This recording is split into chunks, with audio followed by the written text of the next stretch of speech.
So the first thing I like to do is lay a thin layer of wool on the blending board so that the add-ins, which is my sparkle and bamboo, doesn't stick to the bottom of the carding cloth and get lost in there.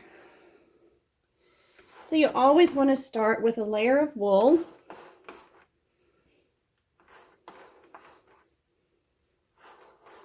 And I'm trying to make sure there's no empty spots.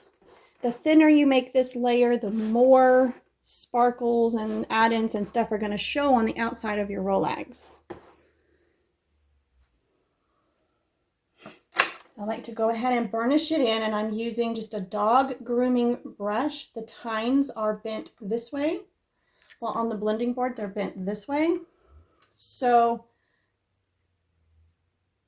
you want them going that way for both, pointing that direction, and just gently brush it down. And that just packs it down in there so the next layer can't actually get grabbed by the tines on the carding cloth. I have the top of my board marked with some marker, and I also put screws in the top of the cloth because it was coming off. My son and my mom made this board for me. So it's not as well made as ones you would buy already made from Brother Drum Carter or all the million other companies that make them. I know Ashford makes them, and so does Fancy Kitty, and I believe, I think Magic Craft makes them, but I'm not entirely sure. And there's probably other companies out there. So I'm going to add, I just burnished down the bamboo. I put a nice thin layer. You can do it in stripes. And now I'm going to add a little bit of sparkle here.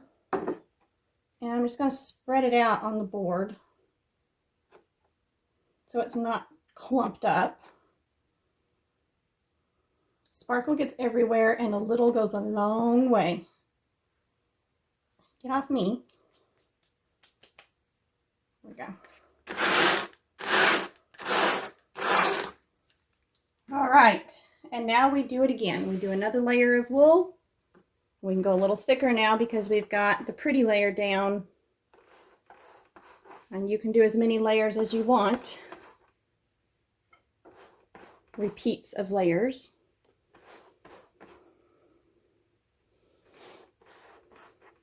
I'm using the heel of my hand to just kind of hold the end of the fibers down while I draft, and I'm not pressing hard. I'm being fairly gentle. It's just enough to allow me to draft the fibers across the tines. You can use your fingertips, but I have burn scars on these 3 fingers and it kind of hurts. So I've learned I can do this a lot longer if I use the heel of my hand instead of my fingers. Now, the biggest thing to remember is that you don't want a thick spot, a skinny spot, a thick spot, a skinny spot, thickness bottom to top wise, because then your Rolags will fall apart when they come off, and they will. If this is the Rolag, you'll end up with a break right here and it'll just come apart because it's thin. So you want to make sure that you get your fiber all the way across the board. Don't worry about being too particular in the early stages of your Rolags because you can always go in at the end and fill in any thin spots.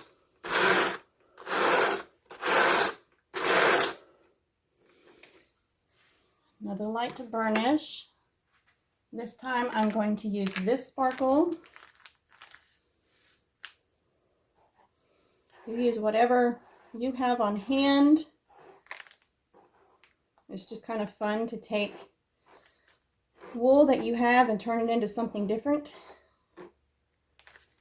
I love taking colorways and converting them, comb top, converting it into bats and Rolags. It's just so much fun. Again, I put a fairly thin layer of sparkle, just kind of spread it out across the board. And now I'm going to do another thin layer of bamboo, but this bamboo is coming apart. So instead of trying to fight it, I'm just going to use a thinner chunk. And I'll spread it out a tiny, tiny bit. You can do it smooth all over the board. You can leave spaces between. I decided to go back in and fill in all the spaces I left because, you know, that's me changing my mind. Burnish it down. I think we can get one more layer of sparkle, and I probably won't do another layer of bamboo. It's got enough bamboo in it.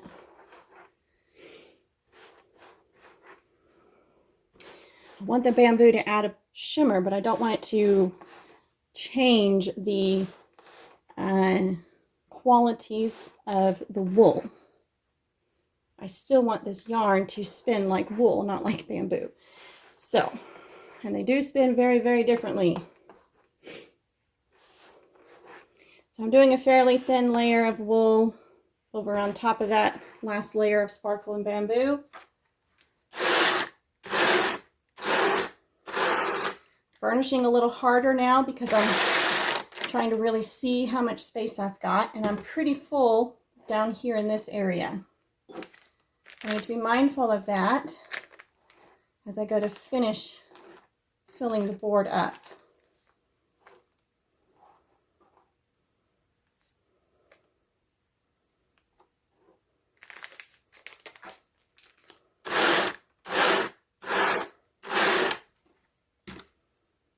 It's usually thinner up top and thicker down at the bottom. So we're just going to start up here, and we're going to start it thicker down there and thin it out towards the bottom.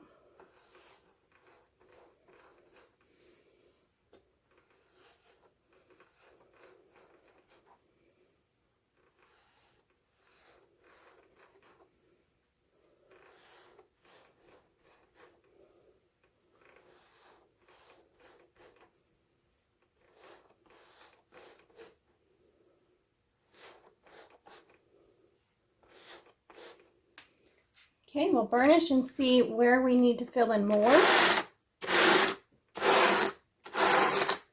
You can tell the board's getting full when the wool doesn't want to push down into the tines, and you can tell where there's thin spots because you can see the tines better.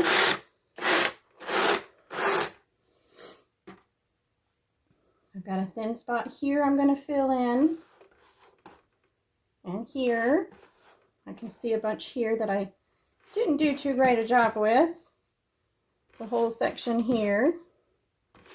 I always try to leave the last section of wool for filling in low spots and frequent burnishing to see where I need more.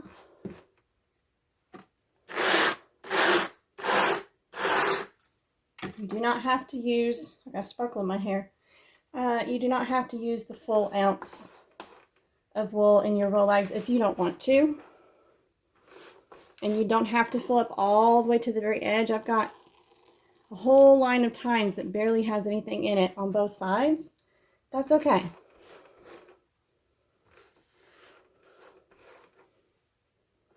If you overfill your board, it is really hard to take the Rolags off.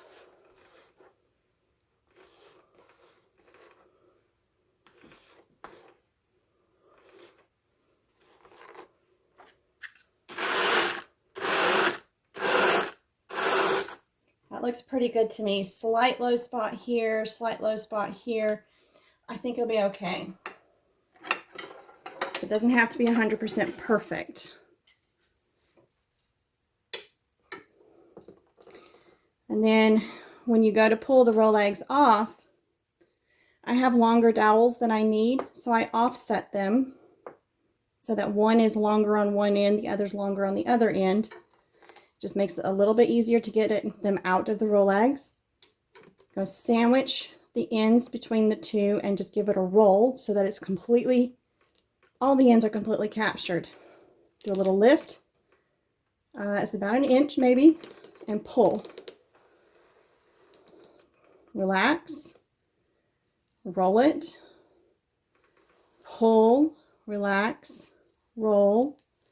Pull. Relax and roll.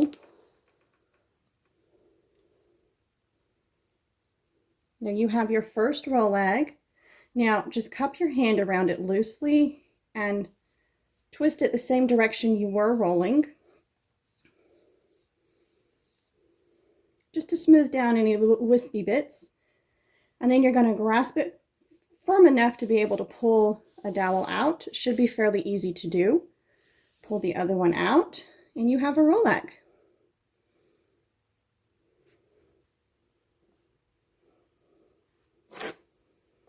Lift your ends up so you can get to them easy. Sandwich them again between your dowels. You start rolling your dowels to capture those ends. Lift a little, pull straight back, relax. You don't want to separate, you just want to pull back some. Roll, draft, roll, draft.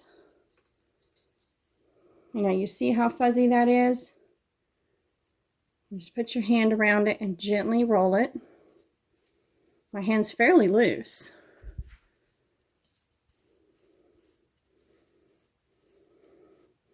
You just work your way down. When you get to the end, you can kind of squish the little bits that don't want to come out and kind of squish them around so that they stay with the fiber.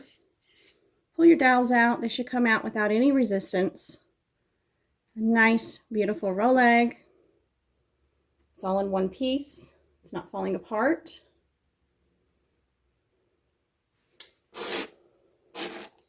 When you first do it again, when you first start this, you may end up with 3 Rolags instead of 4. And that's okay. Since I don't have a whole lot of fiber, I am going to let it break here. Just draft apart because I want 4. And that's just enough for the last one. I am not compressing these fibers. I'm just loosely allowing the weight of the dowels to flip around in my hand, and that's it. Pull the dowels out. Another beautiful, it's not too stiff, it folds, beautiful Rolag. The last one can be a little tricky. Move the camera.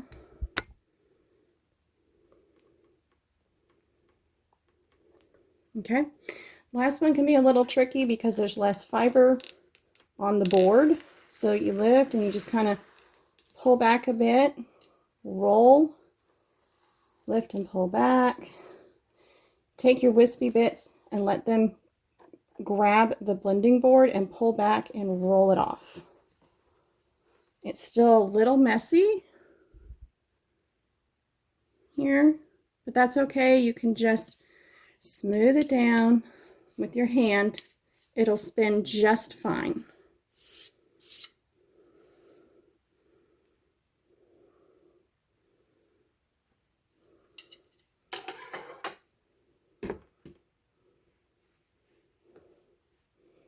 And now we have some beautiful, beautiful Rolags.